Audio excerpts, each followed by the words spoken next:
Building देख के लोग कहता था कि भाई साहब राबड़ी आवास से यू टर्न ले लेना। वो अब राबड़ी आवास राबड़ी का आवास नहीं रहेगा। वहां पे लालू यादव जी जो आराम से लेटते बैठते थे वहां पे नहीं बैठेंगे। इसके पीछे का कारण है, यही वो आवास है विष्णु जी, जहां से रोती हुई छपरा की बेटी, आपको बता दूं ऐश्वर्या राय की बात कर रहा हूं, रोती हुई बाहर निकली थी रात में। और जब तक उनके पिताजी पुलिस पे फोर्स नहीं भिजवाए थे, तब तक वो बाहर बैठी हुई थी और यही लोग घर के अंदर बैठ के सब तमाशा देख रहे थे टीवी के ऊपर। पाप का घड़ा तब भर गया जब रोहिणी आचार्य ने कहा कि उसी घर में हमारे किडनी को गंदा बताया गया, किडनी को गंदा बताया गया। और ये तमाम लोग चुप थे। ये उतने ही भागीदार थे जितना तेजस्वी यादव हैं, जितना संजय यादव हैं, क्योंकि ये सब लोग जो है उनको अपमानित कर रहे थे और उनके उस किडनी को गंदा बता रहे थे जिस किडनी की बदौलत आज लालू यादव जिंदा है। वो आशियाना जो आपका था, वो आशियाना जो माना जा रहा था जिसके ऊपर आपका कब्जा है, भाई साहब वो आशियाना ही छिन गया। मतलब महिलाओं का अपमान करके आज लालू परिवार जो है वो उस आशियाना आशियाना का नहीं रहा, उस घर का नहीं रहा जिसपे वो 28 सालों से बैठे हुए थे कुंडली मार के। घर के बहू को लक्ष्मी कहा जाता है, घर की बेटी को लक्ष्मी कहा जाता है। और जिस घर में बेटी और बहू अपमानित हो, माना जाता है कि वहां पे भगवान कभी खुश नहीं होते या फिर भगवान होते ही नहीं है। तो वहां से तो दोनों अपमानित होके गई थी, तो ये परिणाम तो होना ही था, इसमें गलत क्या है? जिस लालू यादव और राबड़ी देवी के लिए नीतीश कुमार ने परमानेंट आशियाने का व्यवस्था किया था, वह तेजस्वी यादव की एक गलती की वजह से परमानेंट से टेम्परेरी आशियाना बन गया। वो गलती क्या थी, इस पर चर्चा के लिए आज हमारे साथ रजत जी हैं, जिनसे हम इस पर बात करेंगे। लेकिन उससे पहले नमस्कार, मेरा नाम विष्णु है और आप देख रहे हैं जनता जंक्शन। रजत जी, आखिर तेजस्वी यादव से क्या गलती हो गई कि जो परमानेंट आशियाना लालू यादव और राबड़ी देवी का हुआ करता था, आज टेम्परेरी हो गया?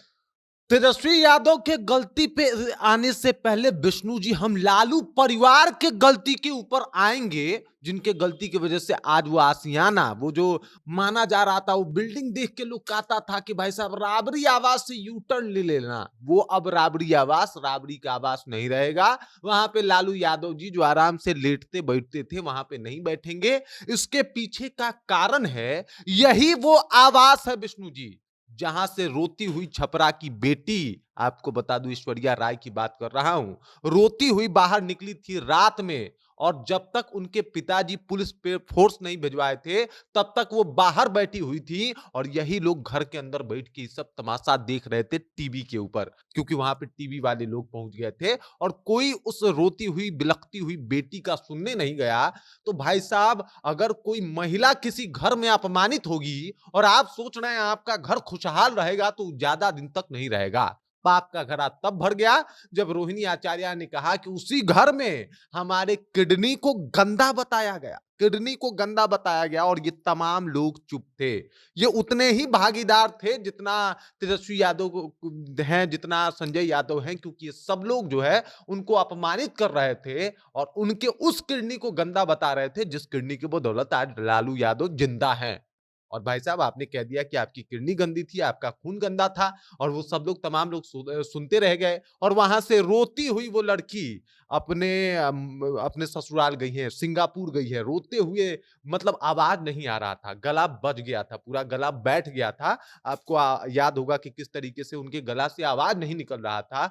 और उसके बाद लगातार रोहिणी आचार्य हो या फिर ऐश्वर्या राय हो, उन्होंने कहा कि भाई साहब हम तो मौन हैं, लेकिन जवाब आपको मिलेगा। और जवाब मिला। वो आशियाना जो आपका था, वो आशियाना जो माना जा रहा था जिसके ऊपर आपका कब्जा है, भाई साहब वो आशियाना ही छिन गया। मतलब महिलाओं का अपमान करके आज लालू परिवार जो है वो उस आशियाना आशियाना का नहीं रहा, उस घर का नहीं रहा जिसपे वो 28 सालों से बैठे हुए थे कुंडली मार के। वो कुंडली मारने वाली बात जो है वो बाहर आई है। अब ये इसलिए बोल रहा हूं क्योंकि रोहिणी आचार्य के लिए भी कुछ लोगों ने ऐसे ही शब्दों का प्रयोग किया था कि कुंडली मार के बैठी हुई हैं। तो इस तरीके का माहौल बना। और भाई साहब अब देख लीजिए स्थिति क्या है। अब स्थिति देखिए, एकदम से उन लोगों का हालत बिल्कुल वैसा ही हो गया है कि भाई पहले इन्होंने नारियों का अपमान किया, महिलाओं का अपमान किया, अब महिलाओं का अपमान का तो प्रतिफल मिलेगा ना भाई। आपने घर के बहू को लक्ष्मी कहा जाता है, घर की बेटी को लक्ष्मी कहा जाता है और जिस घर में बेटी और बहू अपमानित हो, माना जाता है कि वहाँ पे भगवान कभी खुश नहीं होते या फिर भगवान होते ही नहीं है। तो वहाँ से तो दोनों अपमानित होके गई थी, तो ये परिणाम तो होना ही था, इसमें गलत क्या है? तो तेजस्वी यादव की क्या गलती रही? तेजस्वी यादव की गलती ये रही कि चौबे गए छब्बे बनने या दूबे बन के चले आए। दरअसल हुआ ये था तेजस्वी यादव के साथ कि जब वो उप मुख्यमंत्री थे तो एगो बहुत बढ़िया अपना घर बनवाए थे। नीतीश कुमार से पूरा माहौल वगैरह बनवा के वे एक अन्य मार्ग में जो है वो अपना घर बनवाए थे नीतीश कुमार के बगल में कि जैसे ही सीएम बनेंगे शिफ्टिंग में आसानी होगी, आसानी से तुरंत उधर चले जाएंगे। पूरा टोटी ओटी लगवाए थे बढ़िया क्वालिटी का, सब कुछ संगमरमर कहाँ से मंगवाया गया था, तो टाइल्स कहाँ से लग रहा था, सब कुछ बहुत बेहतर बना दिया गया। बाद में हुआ ये कि जब उप मुख्यमंत्री नहीं रहे और नीतीश चाचा चले आए भाजपा के साथ, तो हुआ कि चलिए भाई ये तो उप मुख्यमंत्री वाला बंगला है, आप बंगला खाली कीजिए। ये जनाब पहुंच गए कोर्ट, ये साबित करवाने के लिए कि भाई बंगला जो है वो अलर्ट हुआ है मेरे को और ये मेरे साथ ही रहेगा क्योंकि हम इसमें रहेंगे, हमने इसमें बहुत खर्चा किया है। और चूंकि उप मुख्यमंत्री का भी बंगला होता है और पूर्व उप मुख्यमंत्री का भी बंगला होता है, तो यही बंगला मुझे मिलना चाहिए। जब ये हाई कोर्ट में गए तो पता चला कि नीतीश कुमार ने 2010 में ही कह दिया था कि उप मुख्यमंत्री जो पहले रह चुके यानी पूर्व उप मुख्यमंत्री का कोई बंगला नहीं होता। इस चक्कर में हुआ ये कि उनको उस जगह को खाली करना पड़ा। बड़ा मतलब बहुत बुरा हाल था उस टाइम, मतलब बड़ा बेआबरू होके नहीं निकाला जाता है, बड़े बेआबरू होके निकले तेरे कूचे से, वो आला हाल था तेजस्वी यादव का। लेकिन निकलना पड़ा, छोड़ना पड़ा। उसके बाद हुआ ये कि तेजस्वी यादव जो है वो जाके एफआईआर तो कर आए थे, कोर्ट पहुंच गए थे। अब कोर्ट जो है बोला कि अच्छा उप मुख्यमंत्री के लिए ये प्रावधान है, मुख्यमंत्रियों के लिए क्या प्रावधान है ये बता दीजिए। तो हुआ कि जो पूर्व मुख्यमंत्री हैं उनके लिए बंगला अलर्ट होगा। तो कहा कि भाई ये कैसे होगा? ये भी नहीं होगा, ये भी नहीं कराया जाएगा। तो दोनों का या चाहे वो पूर्व मुख्यमंत्री हों या पूर्व उप मुख्यमंत्री हों, किसी का बंगला जो है वो देने का प्रावधान जो है एकदम से हाई कोर्ट हटा दिया और इसी का परिणाम रहा कि जो 28 सालों से इनका बंगला था, वो कहा कि भाई साहब ये तो पूर्व मुख्यमंत्री वाला बंगला है। आप चलिए इसको खाली कीजिए, आपके लिए दूसरा जगह हम व्यवस्था करवाते हैं।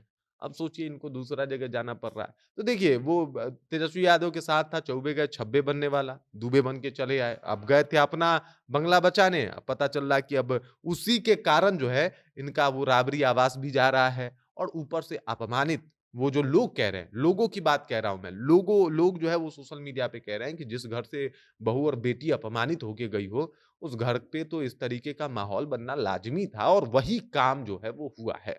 बाकी और क्या। बिल्कुल। तो इस पूरी चर्चा पर आपकी क्या राय है? आप क्या सोचते हैं? आप हमें कमेंट कर सकते हैं। आप देख रहे हैं जनता जंक्शन।